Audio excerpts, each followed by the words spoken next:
एडुविजन 2021 में आज हम बात करेंगे डॉक्टर विश्वास चौहान से, जो मध्य प्रदेश निजी विश्वविद्यालय नियामक आयोग के सदस्य भी हैं वो।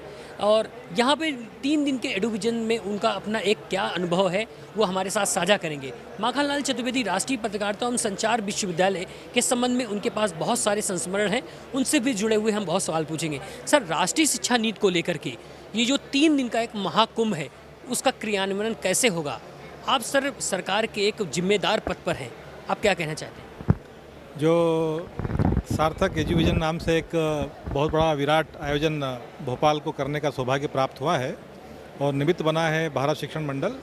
निश्चित रूप से एक ही छत के नीचे, एक ही अम्ब्रेला के नीचे शिक्षा के सारे आयामों को राष्ट्रीय शिक्षा नीति के माध्यम से क्रियान्वित करने का एक अवसर यहाँ पर हम लोगों को मिला है।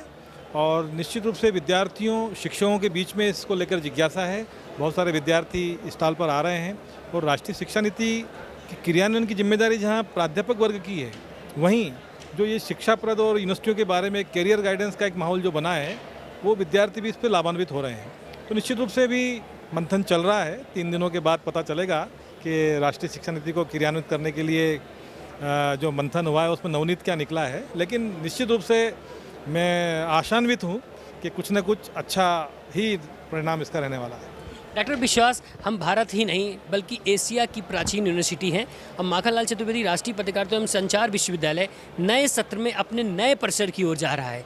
आप हमारे जो आने वाले छात्र हैं उनके लिए क्या संदेश देंगे?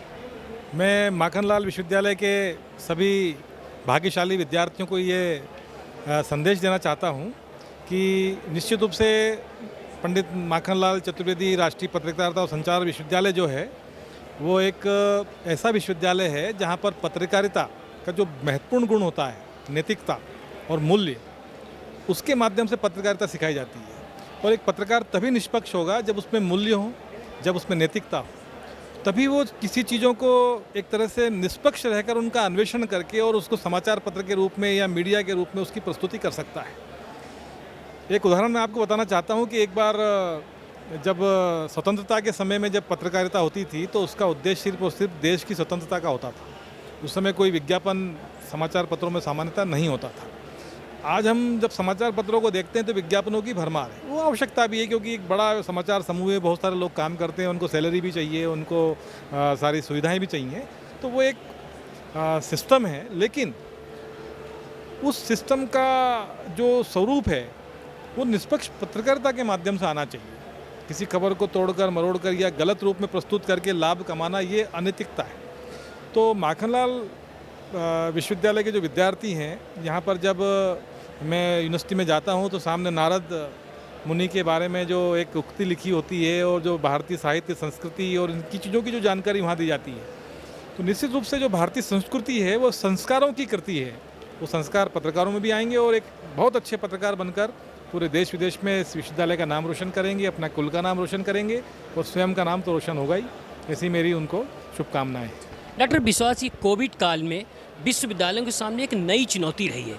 अब कोविड का संकट टला नहीं है, हालांकि थोड़ी मुश्किल थोड़ी सी कम हुई है, वैक्सीन को लेकर लोग काफ़ी आश्वस्त हो गए हैं, लेकिन एक नई चुनौती है।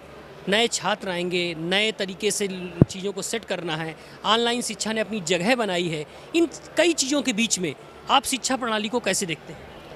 देखिए, कोविड एक ऐसा सबक पूरे विश्व को मिला है जिसमें सारे आयाम और सारी सिस्टम एक तरह से परिवर्तित हुए हैं।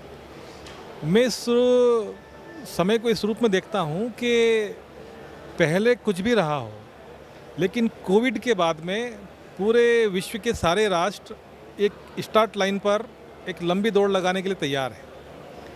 और मैं समझता हूँ कि जैसा हम देखते हैं वैक्सीन के मामले में भारत ने जिस तरह से बढ़त हासिल की है, जिस तरह ऑनलाइन शिक्षा, जिस समय एक मजबूरी थी, विवशता थी और उस समय पढ़ाई का एक माहौल घर घर में मोबाइल के माध्यम से, लैपटॉप के माध्यम से ऑनलाइन प्रारंभ हुआ, जिस तरह से कैरिकुलम और जिस तरह से परीक्षाएं हमने इस चुनौती को सामने रखकर आयोजित की हैं, और अभी भी जो हमने एक अपने आप को एक सैनिटाइज करते हुए एक सेंसिटाइज होने का एक माहौल दिया है, तो निश्चित रूप से चुनौतियां आती रहेंगी, लेकिन भारत बढ़ता रहेगा और हम निश्चित रूप से इस कोविड के माध्यम से आत्मनिर्भरता की ओर एक नया, यानी एक तरह से देखते हैं ना कि किसी चीज़ से आपदा से अवसर, तो इस आपदा से भारत को एक अवसर प्राप्त हुआ है आत्मनिर्भर होने का, एक अवसर मिला है अपनी राष्ट्रीय शिक्षा नीति को क्रियान्वयन करने का। और मुझे आशा ही नहीं, पूर्ण विश्वास है कि भारत आगे बढ़ेगा, आत्मनिर्भर बनेगा। सर, ये राष्ट्रीय शिक्षा नीति के क्रियान्वयन को लेकर के माखनलाल पत्रकारिता विश्वविद्यालय ने एक कार्यशाला भी आयोजित की।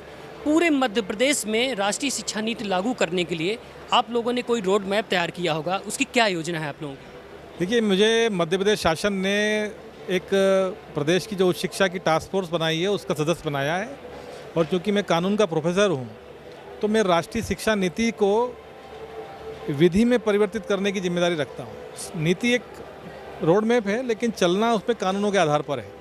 तो मेरा जो प्रयास अभी चल रहा है, मेरा पूरा जो अध्ययन चल रहा है वो ये चल रहा है कि जो राष्ट्रीय शिक्षा नीति है, क्योंकि नीति अभी कानून नहीं है, इसका इम्प्लीमेंटेशन होगा कानूनों के माध्यम से।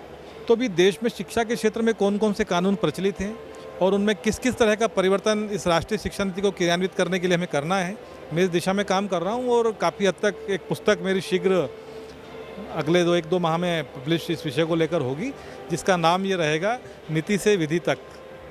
तो आशा है सबको पसंद आएगी। डॉक्टर विश्वास, हम नए परिसर में प्रवेश कर रहे हैं, आप हमारे छात्रों के लिए क्या संदेश देना चाहते हैं? एक बहुत अच्छा अवसर है। अभी तक जो विश्वविद्यालय का एक माहौल होता था, मैं पुरानी बिल्डिंग में भी गया हूँ जो शाहपुरा में है, और इस बिल्डिंग में भी गया हूँ जो गायत्री मंदिर के पास है, और अब मैं जो नया भव्य स्वरूप जो देखने को मिल रहा है उसमें भी गया हूँ। तो वास्तव में एक नए भारत, एक बदलते भारत के रूप में, और जिस तरह इस विश्वविद्यालय का नाम पूरे विश्व में है, तो उस हिसाब से एक इंफ्रास्ट्रक्चर जो खड़ा हुआ है वो एक अनुकरणीय है और बहुत अच्छी मेहनत सबने की है। और मैं शुभकामना देता हूँ कि शीघ्र विश्वविद्यालय अपने नए परिसर में जाए और नए आयाम और नए मुकाम जो है स्थापित करे। बहुत बहुत धन्यवाद सर। जी नमस्कार।